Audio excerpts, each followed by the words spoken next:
大家好，我是你们的星星魂啊，是一名干啥啥没吃饭的你们硬核肥宅。今天咱继续给各位讲述原神漫画第2、3、4章的故事。一月弹幕走起来了，我们直接开始。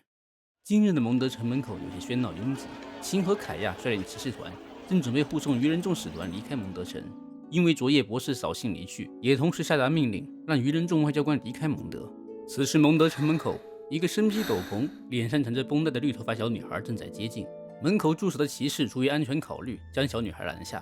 小女孩看到了正在出城的愚人众使团，目光瞬间冰冷了下来。黑色的雾气从她身上蔓延而出，化为火焰，装入愚人众使团的马车，将愚人众使团困死在其中。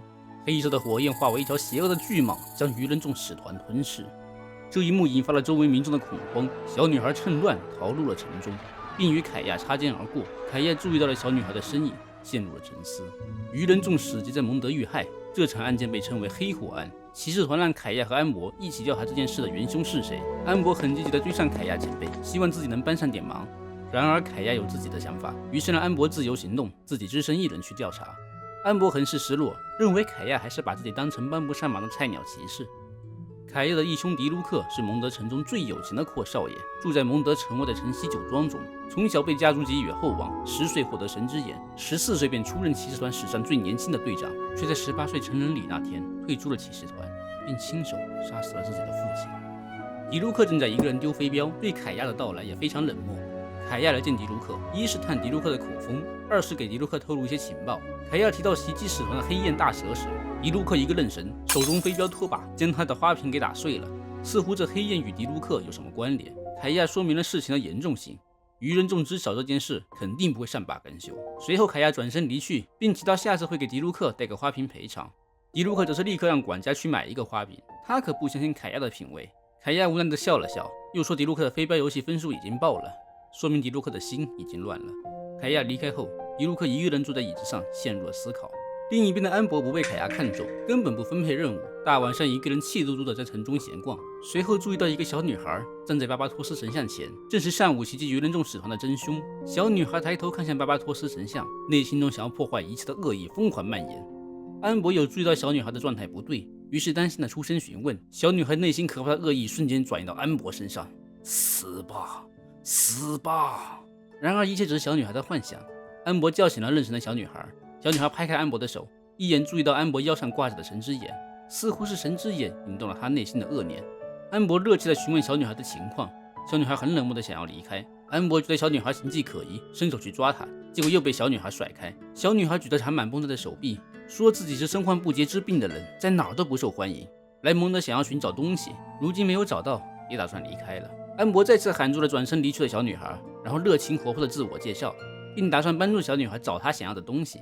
说着便计划从哪儿开始寻找，或许站在高处能看得更远。小女孩对此很是厌烦，但还是被安博强制带到了蒙德教堂顶上。与小女孩站在高处的悲观与恐惧不同，安博很享受站在高处俯瞰的感觉。小女孩有些被安博的开朗所触动，但还是全身上下都是软的，只有嘴是硬的。安博问起小女孩想要寻找的东西是什么，小女孩陷入了回忆。她是来寻仇的。她从小因为身患疾病被所谓的传教士带走，然而迎接她的是囚禁与各种人体实验，之后又与其他被实验的孩童一起被放逐，自此流浪荒野。所以她不再相信任何人，也不愿向任何人伸出手了。安博不知道小女孩在想些什么，他看站在高处似乎对找东西没什么帮助，就决定带小女孩飞下去。小女孩被安博抱着就往下跳，她吓得大惊失色，以为自己要和安博一起摔死了。但随着风之一展开，两人飞翔在蒙德城上空。小女孩心中也不免有些感慨，原来我也是可以飞翔在天空的嘛。小女孩不忘提醒安博小心被自己感染，安博却让她放心，要相信科学防疫。两人落地后，却正好撞见了晚上出来喝咖啡的秦团长和丽莎。秦团长询问安博，不是应该在和凯亚一起调查黑火案吗？安博这才想起来，黑火案的调查似乎一点进展都没有呢。秦团长作为黑火案的现场目击者，觉得自己有必要协助调查，于是请来了图书管理员丽莎帮忙查资料。小女孩猜测蒙德图书馆可能有自己复仇目标的线索，而秦团长也注意到了安博身后的陌生小女孩。安博也慌忙打掩护，大概说了下在帮这位孩子寻找东西。秦打算带安博去图书馆一起查找资料，小女孩也提出要跟着一起去图书馆。她已经做好了被秦团长和丽莎拒绝的准备，但出乎意料的是，丽莎很爽快地答应了，连安博都有些诧异。一行人来到蒙德图书馆，丽莎将黑虎湾的各种资料摆了出来。秦团长立志要守护蒙德，绝不允许这种事再发生。随后开始分析这次黑虎湾的详情。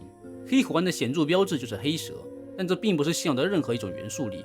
黑火一遇到生命体就会疯狂吞噬，遇害者1分钟不到就被吞噬殆尽，但玛莎和文件却烧了很久，这是令人不解的点。安博和凯亚这边因为凯亚单飞，所以安博不知晓任何进展。突然安博似乎注意到了什么，拿起一张文件，随后朝外跑去，并把小女孩留给秦团长和丽莎照看。小女孩还在图书馆里面翻找着，丽莎热心地询问小女孩是否需要帮助。小女孩甩下一句不劳费劲，又继续钻进书堆里。然而丽莎却露出一抹奇异的笑容。安博回到家中，回想着遇到鱼人众博士的事情，以及他所看到的文件，把目标转向了鱼人众执行官博士。考虑的只是侦查行动，所以没有再藏弓箭武器，便出门行动了。博士站在一堆丘人尸体前，得意地吹嘘着自己的新作品。他答应给克洛伯的奖励，除去了多余的感情与贪欲。如今的克洛伯已经变成了一个生化人。博士大度地给予他自由，爱去哪去哪，别跟着他就行。那么神秘的小女孩在蒙德又将经历什么事情？安博只身执行侦查任务是否会遇到危险？被博士改造的克洛伯又会带来哪些麻烦？鱼人众究竟有什么阴谋？记得关注混混一键追更哦！最后感谢你陪伴的时间，期待下一次更好的相见。